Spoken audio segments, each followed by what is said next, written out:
Je vais passer le micro à Catherine. Une question là-haut. Je sais pas qui... Non, mais c'est bien de commencer. Tu es vraiment très gentil. En fait, j'ai deux questions qui sont assez rapides. Comment vous avez tenu compte des évolutions démographiques et des possibilités de variation de cette évolution démographique dans le modèle? Et la deuxième chose, tu parles du méthane agricole d'origine donc humaine. Et quid du méthane qui va dégazer du fait du réchauffement et qui sera un méthane naturel? Alors, c'est vrai que j'étais très rapide sur les entrées des modèles. En fait, on est conscient qu'il y a d'énormes incertitudes sur ces paramètres. Et donc, les scénarios étudient différents... les trajectoires qu'on regarde étudient différents scénarios pour la population et pour d'autres choses. Mais donc, on a une grande variabilité sur la population pour vérifier que ça ne change pas trop les résultats. Alors, de mémoire, la population varie entre... ils prennent vraiment une fourchette très importante de 6 milliards à 10 milliards à la fin du siècle, je crois. 2050. Donc, et en fait, on pourrait croire que c'est quelque chose d'assez certain, mais il y a des vrais débats chez les démographes sur quelle sera la population à l'horizon 2050-2100. Il y a une vraie incertitude là-dessus. Et donc, ce qui est fait, quand il y a de l'incertitude, souvent, c'est qu'on prend une fourchette assez large, que ce soit pour la population ou même le coût des technologies, quel sera le coût des batteries en 2050, énorme incertitude. Donc pareil, on prend une grande fourchette. Une question ici, là. Et sur le méthane, tu peux répondre? Oui, je vais répondre sur le méthane, mais je me permets juste de compléter un point sur les questions de population. Donc les modèles que Quentin a présentés, c'est des modèles qui sont dits socio-économiques, mais en fait, le vrai mot qu'il faudrait leur assigner, c'est des modèles macroéconomiques, parce qu'il n'y a pas de sociologie à l'intérieur. Et le côté sociologique qu'on met, c'est la sociologie qu'on pose comme hypothèse pour bâtir ces scénarios.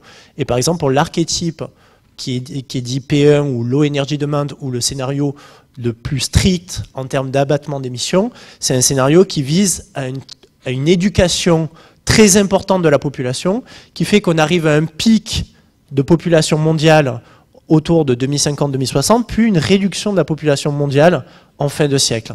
Et donc en fait, le niveau où la population mondiale est un levier extrêmement important sur les émissions de gaz à effet de serre. Mais derrière, ce n'est pas des réductions de population liées à des hypothèses exogènes, c'est juste qu'à travers un levier éducation, on a moins de naissances. Voilà, c'est comme ça que c'est raconté dans ce scénario de Low Energy Demand. Et pour le méthane, effectivement, on tient compte de ça dans l'élaboration du budget carbone. Donc nous, on a estimé que c'était une incertitude qui était de l'ordre de 100 milliards de tonnes de CO2 liées au dégazage du méthane. Et néanmoins, on sait aujourd'hui qu'il y a des grosses incertitudes parce qu'au final, lorsque le permafrost fond, on émet à la fois du CO2 et du CH4, et du méthane, et en fait on ne sait pas réellement dans quelle proportion, parce que ça dépend un petit peu de l'âge de la matière et les couches qui sont dégelées. Donc en fait c'est encore des pistes sur lesquelles on a à travailler. Voilà. L'ordre de grandeur, c'est 100 milliards qu'on retranche du budget total, donc les chiffres qu'on a donnés tiennent compte de ces 100 milliards. Bonjour, moi j'avais une question pour savoir si vous avez fait un lien, je suis là. Pour savoir si vous avez fait un lien avec le rapport de l'IPBES sur l'état de la biodiversité, si vous dialoguez avec ces scientifiques-là, notamment sur ce qui m'a fait percuter, c'est vos propositions de replanter des espèces à unique but d'absorption du CO2, ce qui du coup va être aussi avec un cortège de biodiversité animale, insectes et autres qui peuvent éventuellement avoir des impacts sur l'ensemble de l'environnement. C'est-à-dire à partir du moment où on introduit quelque chose qui n'y était pas, ça a forcément des répercussions en chaîne. Donc est-ce que vous avez fait des liens entre vos études et ceux qui sont faits par les experts de la biodiversité? Oui, on voit bien que plus le temps passe et plus on se repose sur des solutions qui ont un lien avec l'usage des sols. Et les modèles maintenant intègrent de plus en plus cette partie. Vraiment au CIRED, le laboratoire où j'étais, la partie Nexus Land Use, donc la partie qui s'intéresse à l'usage des sols, est la partie qui est le plus développée et qui représente presque la moitié du modèle aujourd'hui.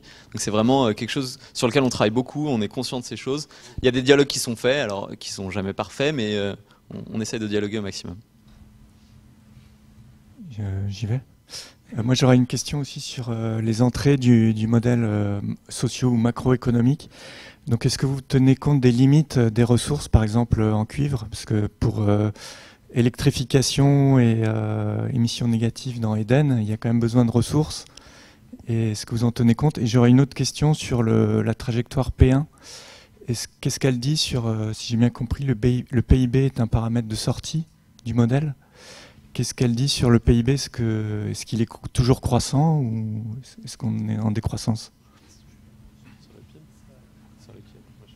Sur le cuivre, très rapidement. Alors, beaucoup de modèles ont été utilisés, donc les entrées dépendent un peu de chaque modèle. Après, je pense que le cuivre est une contrainte qu'on a identifiée, sur laquelle il y a des recherches qui sont faites pour savoir quelles sont vraiment les contraintes. Et une fois qu'elles sont bien identifiées, elles sont entrées dans des modèles. Je pense que là, pour ces scénarios-là, c'était pas encore une contrainte explicite des modèles. Mais on est bien conscient que pour construire plein d'énergies renouvelables, ça pose de nouvelles questions sur les matériaux. Est-ce qu'on en a assez, d'où ils viennent, etc. Comme on avait bien compris sur les énergies fossiles, donc ça c'est très bien représenté et on travaille à modéliser ça. Je pense que c'était pas forcément encore complètement finalisé pour le rapport du GIEC, mais c'est des travaux en cours. Oui, Bonjour. Oui, juste un point de précision sur les modèles macroéconomiques. C'est les modèles de climat qu'on utilise pour faire les projections de réchauffement ou d'impact. Il n'y a pas d'humain à l'intérieur. Les modèles macroéconomiques qui sont utilisés pour faire ces scénarios, il n'y a pas d'environnement ou de contraintes géophysiques en tant que telles. Ça veut dire que les contraintes d'espace, de ressources en eau, de ressources en nutritifs, le cuivre, etc., aujourd'hui, c'est des vrais points de recherche dans ces modèles-là. Ça veut dire qu'aujourd'hui, en fait, on est dépassé un petit peu par réellement la demande sociale, ou la demande de recherche, ou la demande de réponse de la société civile sur nos capacités à donner une réponse fiable sur est-ce qu'on est capable de limiter le réchauffement de 1,5 degré ou 2 degrés ou 3 degrés, peu importe. C'est qu'en fait, aucun de nos modèles, nos outils de modélisation sont réellement adaptés à répondre à ces contraintes-là. Parce qu'au final, lorsqu'on voit des scénarios de déploiement d'énergie négative, donc d'émissions négatives basées sur des BECS ou de la forestation, on franchit aujourd'hui des contraintes géophysiques sur lesquelles en fait on commence à peine à effleurer réellement ce qui se passe. Voilà, donc il y a aussi ces questions-là et en fait c'est une vraie question de la recherche aujourd'hui. Bonjour, merci, c'est Ron Fischer. Je voulais vous demander, vous avez dit qu'avec 580 gigatonnes de CO2, on est arrivé à une chance sur 2 de limiter le réchauffement à 1,5, que pour avoir 2 chances sur 3, il fallait descendre à 420. Comment sont calculés ces deux probas? Est-ce que c'est juste le nombre de modèles qui, dans un scénario comme dans l'autre, arrivent à un 5, ou est-ce qu'il y a des choses plus sioux en termes d'incertitude scientifique? Voilà. Est-ce que vous pouvez ouvrir un peu le capot de ces deux calculs qui sont quand même strictement structurants en termes de trajectoire? Merci. Je précise, c'est une question intéressante, je précise que c'est la dernière question, et donc une réponse assez courte pour éviter de trop dériver sur l'horaire. Comme j'ai tendance à dériver, je peux vous en parler plus à la pause, si vous voulez. Et en gros, c'est des niveaux. En fait, c'est des niveaux de la droite que j'ai représentée, donc la relation émergente ou la propriété géophysique essentielle qui nous permet de calculer les budgets carbone, n'est pas connue avec une certitude extrême. Ça veut dire qu'on a une gamme de variations qui varie avec une probabilité plus ou moins importante. Donc là, par exemple, une chance sur 2, c'est prendre la médiane des estimations données par les modèles ou supportées par les observations. Lorsqu'on dit 2 chances sur 3, c'est qu'on se place à la probabilité 66 de cette distribution. Et en fait, plus on s'éloigne ou plus on augmente les niveaux de probabilité, plus en fait on se situe sur des zones dans lesquelles aujourd'hui on dispose de peu d'observations et de peu de résultats de modèles. Donc on peut espérer que cette gamme de probabilités va être révisée ou remise à jour dans le 6e rapport du GIEC. Mais aujourd'hui, en fait, les deux bases qui sont utilisées souvent dans les rapports du GIEC qui sont utilisées par les décideurs, c'est la médiane, donc une chance sur 2, et les 66% qui correspondent à une déviation standard. C'est un petit peu les grandes probabilités qu'on utilise.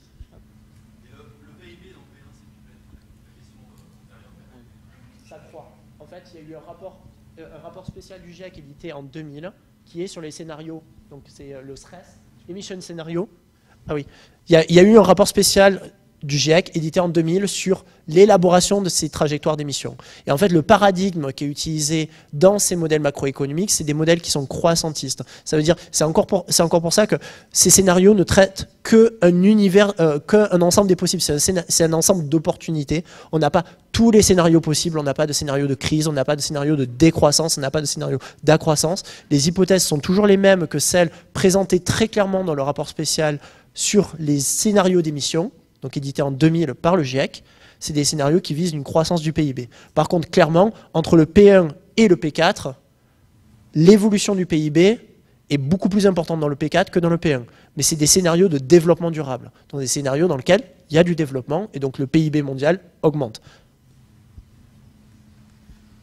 Merci à toutes et à tous pour vos questions, hein, qui seraient encore certainement beaucoup plus nombreuses que ce qu'on peut traiter pendant la session.